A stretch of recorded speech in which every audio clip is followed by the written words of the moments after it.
Excellent. Thanks, Chris. Can I come over here? Follow me. Follow me. Follow me.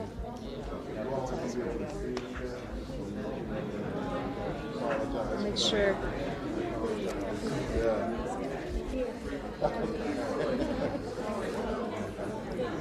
Okay. You good? Where's Aaron? Where's Aaron? You look great. Yeah. You good? Good. Okay, great. Great. All right, great. Great. Excellent. Mike, good? Okay, great.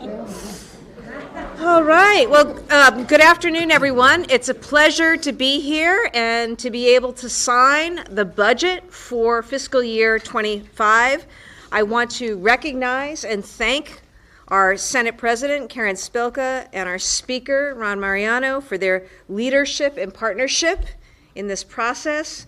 And I want to especially thank, on behalf of Lieutenant Governor Driscoll and myself, Chair Michlewitz and Chair Rodrigues for their work with our team, as well as members of the conference committee.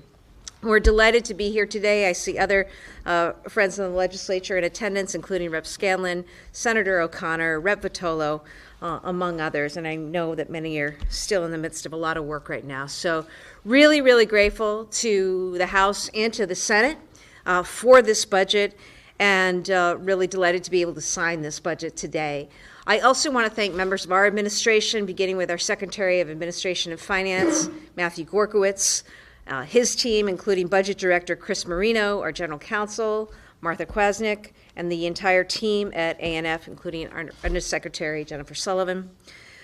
I want to thank our Lieutenant Governor and all the members of our cabinet, I think all of whom are here today, and their teams for the recommendations and support they provided throughout this process. And we all, I think, want to thank the residents who advocated, who testified, who made calls, wrote letters, met with all of our teams to make their voices heard. Massachusetts today, we are firing on all cylinders.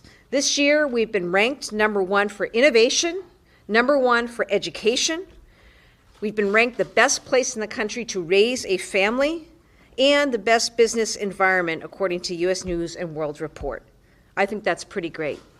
But at the same time, we know that the competition is fierce and our residents face challenges.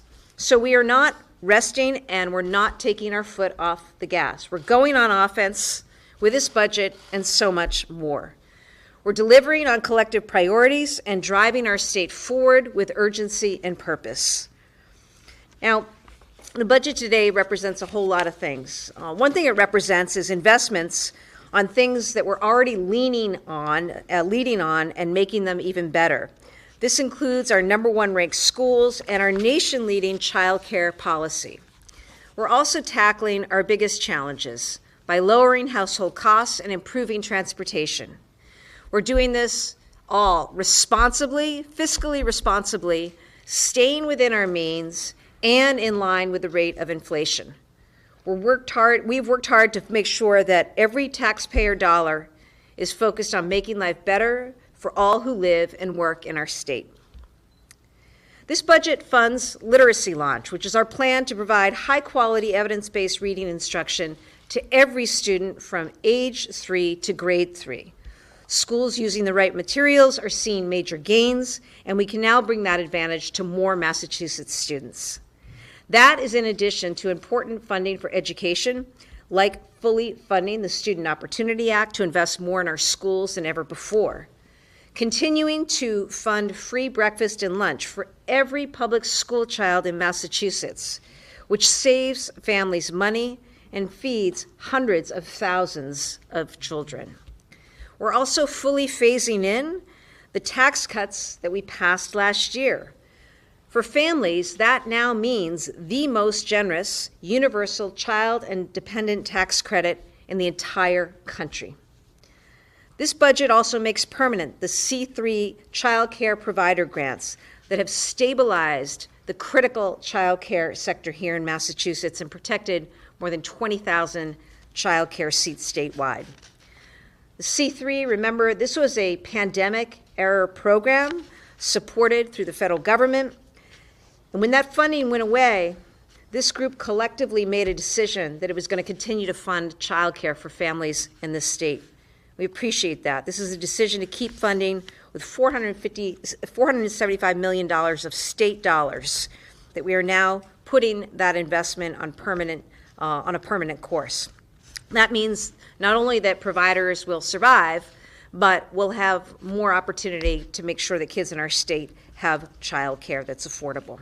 We know that child care is a nationwide challenge, and once again, Massachusetts is leading.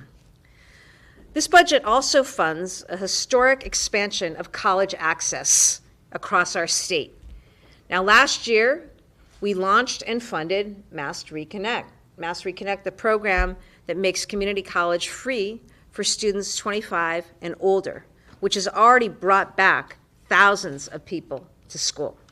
It's been a game changer for them, for our workforce. This year's budget builds on that by making community college cost-free for all residents of our state through Mass Educate.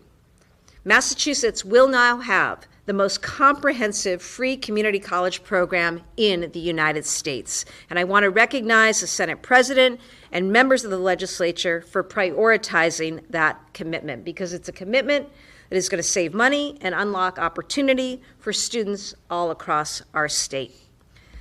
And as we expand career training partnerships at community colleges, it will help us build the workforce that we need to keep our economy driving forward. The budget also levels up our work to make transportation more reliable and more affordable in our state. We're adding $45 million in supplemental Chapter 90 funding for local roads and bridges. We're doubling our operating support for the MBTA and funding the T's reduced fare program for low-income riders. We're also investing in fare-free bus service at our 15 statewide regional transit authorities. I want to thank the Speaker and members of the House for prioritizing that investment in our regional equity efforts. We're also taking a new step forward in transportation financing, because for the first time, we're using $250 million of fair share funding to leverage $1 billion of investment in our roads, bridges, and rails. That's going to build on, and really not just build on, but accelerate our success winning federal funds and upgrading our transportation infrastructure across Massachusetts. For the second year in a row, we're devoting a full 1% of the state budget to energy and environment. This funding will advance our climate goals and our leadership on clean energy and community resilience. This budget also establishes a permanent disaster relief fund to support our communities when they're struck by severe flooding and storms or similar harms. We saw after last year's floods how helpful this tool would have been, and now we've got that in place. We'll continue to invest in communities, and we'll continue to be ready with help when problems occur. All of these investments are focused on making life better, making life easier for people in Massachusetts, making it more affordable to live here, to work here, to raise children here. This also makes us more competitive for our employers, for economic growth, particularly as we compare ourselves to other states. So it's a really important investment, this budget. There are more big things coming down the pike. The legislature is working very hard to complete historic bills, busy, of course, on housing costs, economic development, and so much more. We're going to continue the incredible progress that we're making, and we're going to do it the way we know how, by coming together and delivering results. And I appreciate, in a country that seems so divided at times, the shared sense of partnership and purpose here. It's one of the things that makes Massachusetts special. I'm proud and privileged to be governor of the state. I'm grateful and proud to work alongside my colleagues here, particularly in the House and the Senate. I thank them for the budget that I was able to sign today and for the continued collaboration and commitment and care in the well-being of residents across our state. And with that, I'd like to turn it over to our Secretary of Administration and Finance. And again, thank you, Secretary Gorzkowicz, to you and your team for all the work over the last several weeks. Thank you.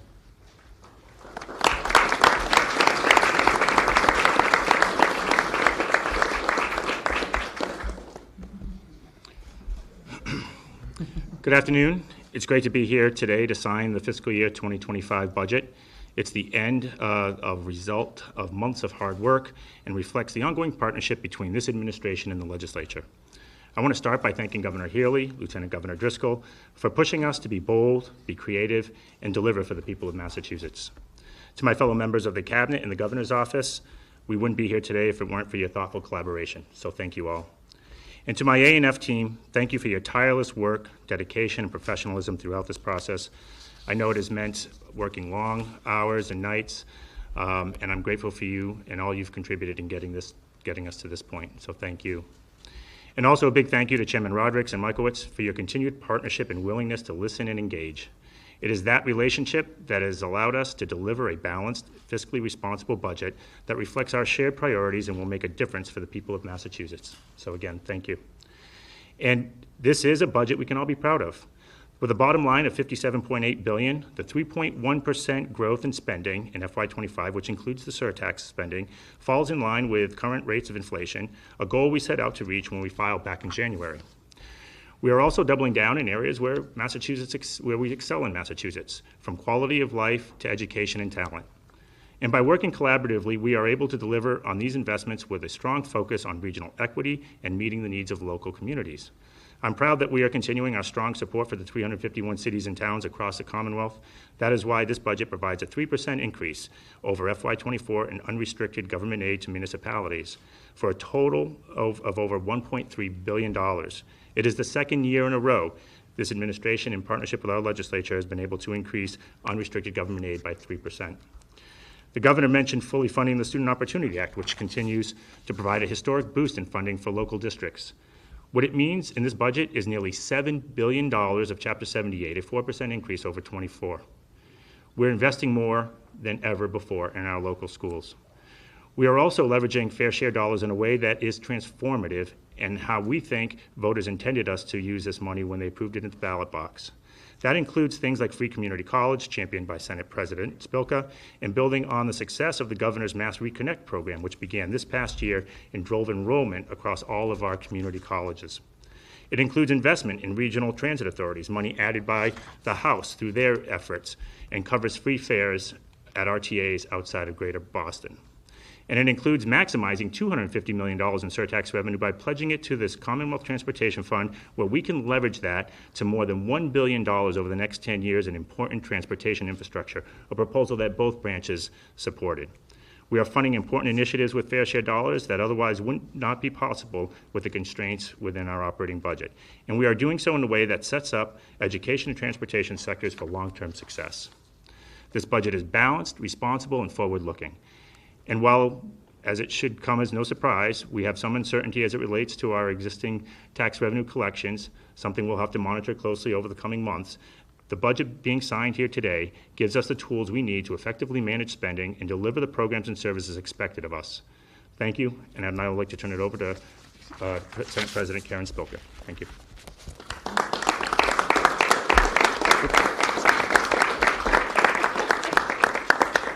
Thank you, Mr. Secretary. I first want to thank the governor for this pen, for signing the budget, and add that I look forward to getting more of these before the next session starts. So yes, we all can agree on that. So that's very exciting. I'd like to take a moment to thank Senate Ways and Means Chair Rodrigues and his incredible team and Chair Michlewitz for House Ways and Means. Being a prior chair of Ways and Means, I know how much time is put into drafting and resolving a budget. I know how much time their staffs, their respective staffs have put in to resolve this budget. So thank you very much, and thank you to the Secretary of A&F, who is a true partner in working all things budget. So thank you. I'd like to thank Governor Healey and Lieutenant Governor Driscoll for their leadership and your continued partnership. We can't get things done the way we do here in Massachusetts without their leadership and partnership. It means a lot. I'd like to also thank my friend and colleague, Speaker Mariano, who works hard every single day on behalf of the residents of the Commonwealth. And I'd like to thank everybody, all the secretaries, legislators that are here, advocates. Thanks for an amazing budget. It truly is an amazing budget. When we began this session in January 2023, I had said that the state needed a student opportunity plan to support our residents, more than just a K-12 Student Opportunity Act, as important as that was and is, as all of you know. We need something to help our residents from cradle to career, from the moment they are eligible for preschool to the day that they graduate from college, and expand the opportunities that come with public education to any resident who wants them, because every resident deserves them. And our Commonwealth is simply stronger when all of our residents have the tools to fully participate and contribute to our economy.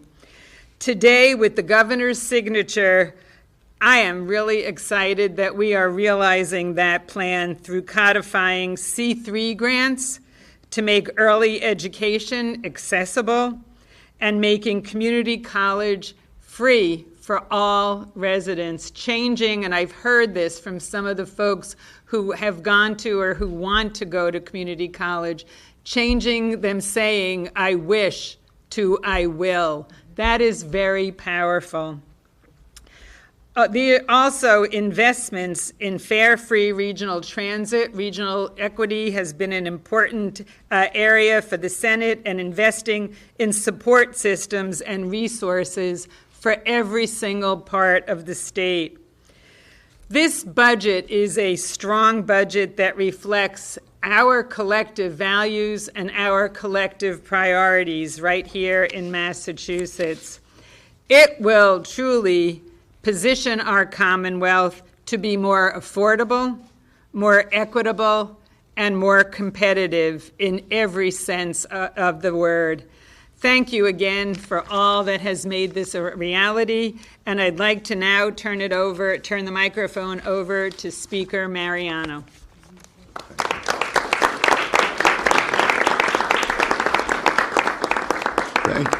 Thank you, Senate President. Again, this is a momentous occasion, and I'd like to begin by congratulating the governor and the lieutenant governor, and mentioning especially the secretary for the creative use of the funding and the alternatives that you've provided in this budget to help us keep our commitment of funding programs that we think are important.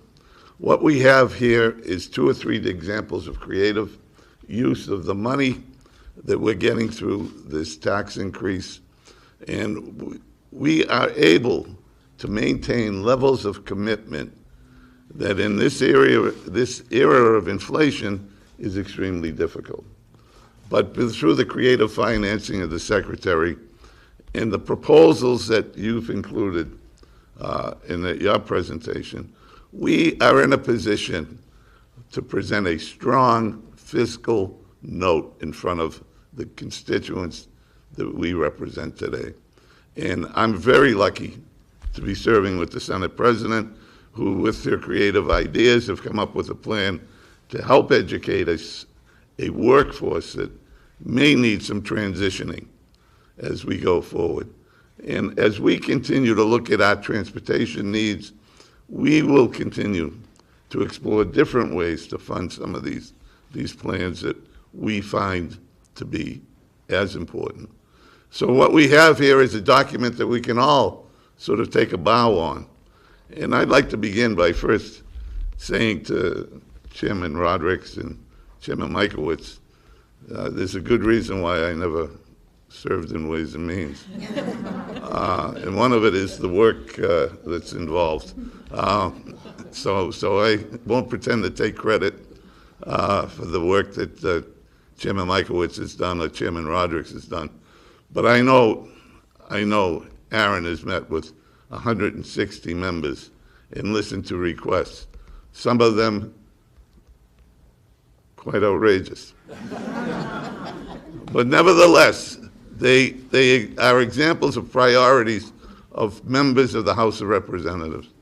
And we are here today because we've been able to address the major needs of the 160 members elected to the House. So with that, I'd like to introduce the chairman, who had all these meetings, Aaron Michlewitz. Thank you. Thank you, Mr. Speaker. And yes, the some of the requests, one person's request that might be outrageous to one may be a treasure to another. So I think we had to balance all that as we went through this. But I'm going to be brief since we've all mentioned we have a lot more work to get to over these next couple of days here to get more stuff done. I just want to thank all the people that are here behind me, the Governor, Lieutenant Governor, the Senate President, the Speaker, the Chairman, the Secretary, for all the work that they put in to getting us here today. There is a lot to be proud of in this budget, as people mentioned. We were able to accomplish a lot, get a lot of new initiatives put on the table, get a lot of stabilize a lot of previous initiatives that we've had, in particular going forward with C3 grants and codifying that, and also just providing stability for our early education providers going forward, knowing that there is going to be a resource, a funding resource, whether it be through iLottery or through fair share money or other ways. We are going to continue to fund C3 grants going forward, and that is critical to think where we were, right after COVID in the early education world to where we are today, and where we're going to go going forward. I think is a huge amount of steps that we've taken, and we're very proud of that. We're also very proud of continuing the Student Opportunity Act, one that was in 2019 when we passed it was thought of as a very bold initiative to take on in terms of the amount of money and to continue to kind of change the game in terms of our Chapter 70 education system. We have led up to that commitment every year, no matter through good budgets or bad. We have continued to make sure the Student Opportunity Act is part of our initiatives. Funding free community college, obviously the Senate President's priority over the last couple of years, is something that we're very proud to be taking that step and making sure that we're creating new pathways for folks to be able to get education into the education system and into the workforce and provide new opportunities to do that. And then lastly, a record number funding for the MBTA. Which obviously was something that the House was very prioritized on, something that we know we still have to continue to work through, and something that we're not walking away from, but actually leaning in on, and something that we're going to be working on going forward, knowing that the General Manager is doing such a great job. We're very proud of those initiatives that we are putting together today. And to do all that while also keeping our rainy day fund at record numbers, having our bond rating continue to be strong, being able to implement tax cuts, no small feat by any means. And it takes leadership and it takes collaboration to make sure that happened. I want to particularly thank my Ways and Means staff from the committee for all the hard work that they did. I want to thank the Secretary of A&F and his staff for everything they did, and of course the Senate Ways and Means staff for all the work that they did. And I have the opportunity here to introduce my partner, someone I've worked extensively with over the last 6 budgets, and we're still talking to this day, which says a lot about who he is, maybe more about who he is than maybe what I am, but certainly someone who I've enjoyed working with, Senator Mike Rodrigues. Thank you. Thank you, Aaron. With the signing of the budget and the stroke of your pen, Madam Governor, we put the finishing touches on a budget that began a little over 8 months ago when we convened the consensus revenue hearings in December of last year to begin working on the FY25 budget. And over the course of those 8 months, I could not be more proud with working with such amazing, dedicated partners in this process. From the Governor, Lieutenant Governor, and Secretary Gorzkowicz to the Senate President and her amazing team in the Senate President's office, Speaker Mariano, and all the team in the Speaker's office, but mostly with my partner, Chairman Michlewitz. It is the 6th budget that we've co-written together, and I've always say that he has a tough job because he has 160 members that he has to ensure that those priorities are incorporated in the budget. I have a tough job. I have 40 members that I have to ensure that the priorities of those 40 members are incorporated in the budget. And somehow we get it done, and we get it done every year, and we produce a product that is responsible, that is balanced, that does not dip into any of our reserve funds, whether it's the stabilization fund or the transitional escrow fund. As a matter of fact, when fiscal year 24 is finally closed out in a couple months, we are scheduled to deposit another $500 million or so into the stabilization fund, which will bring that balance close to $9 billion. And it's something we're all very, very proud of, that we have been able to work together collaboratively to produce a document and a budget that not just we in the legislature, but all residents and citizens of the Commonwealth of Massachusetts should be very, very proud of. So thank you all, everyone, for being such great and amazing partners. And with that, I get to turn it back over to the Governor. Thank you. Thank you. Good. Again, thank you, and thank you to everybody who has worked very, very hard over days, weeks, months to get us to this point. So, great day with the ability to see this budget realized. Any questions? Governor, you vetoed about a little more than $300 million. Can you say why you chose that amount and which particular areas you were cutting from? Yeah, I mean, look, our economy is strong. Our bond rating is excellent. We've got money in our rainy day fund, but it's also our responsibility to make sure that we're being fiscally responsible in a time where there's still some uncertainty as to economic conditions. And we would rather be in a position of budgeting accordingly now rather than facing the specter of having to make cuts later. Better to plan than to have to make cuts later. The vetoes, and Secretary Gorzkowicz can take you through more of that, but we think these vetoes were vetoes that were well managed. $317 million, it's more than last year, but again, we think we've done so in a way that is responsible and also doesn't do harm to the delivery of service as we assessed, what was happening here with the programmatic impact. Secretary, do you wish to say more? No, I think that's fine. Okay, great, okay. That's. You covered it. Yeah.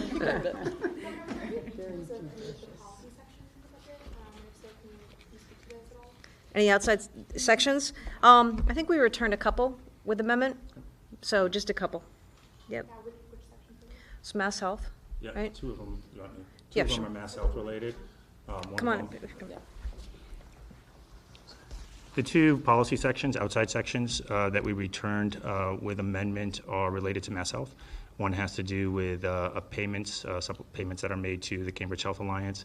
I think we view that one as a bit of a technical amendment in that we added language to make sure that it's subject to federal reimbursement. It's very similar to what we did with the ambulance return, ambulance rates last year when we returned that with an amendment.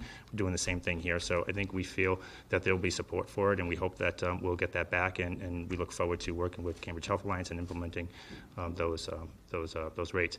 The other one has to do with notification at Mass Health to seniors about the different options that are available to seniors, whether it be senior care options, PACE, and other benefits and programs that are afforded to them. We're returning it again, thinking it's a bit of a technical correction in that the language as it's currently drafted would have Mass Health sending notices to members that may not necessarily qualify for those programs, we think creating some confusion. And so we want to make sure that that confusion doesn't happen. And we also want to make sure that as Mass Health sends out notifications that, folks treat notifications from Mass Health seriously, and we don't want to have frivolous mail going to them that doesn't apply to them. So this is really more of making sure that that language is targeted. We think these are friendly amendments and have reached out and worked with our colleagues in the legislature to hopefully secure that. Governor, did having to make 90 cuts in January change your approach to this budgeting cycle? And do you anticipate doing anything differently, managing and spending through this plan after last year, having to make cuts in the middle of the year?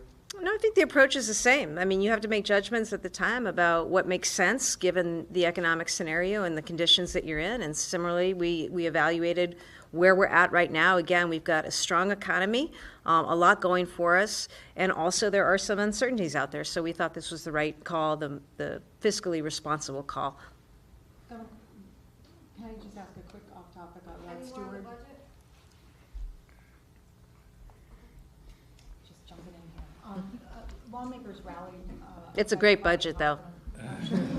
I will say that, and I again want to underscore, because at the end of the day, whether you're talking about members in the House or members in the Senate, everybody who serves is representing 7 million people out there around the state, and making sure that we've made the investments, historic investments, in education, in childcare, in school meals, in mental health, in economic development, in transportation, in infrastructure.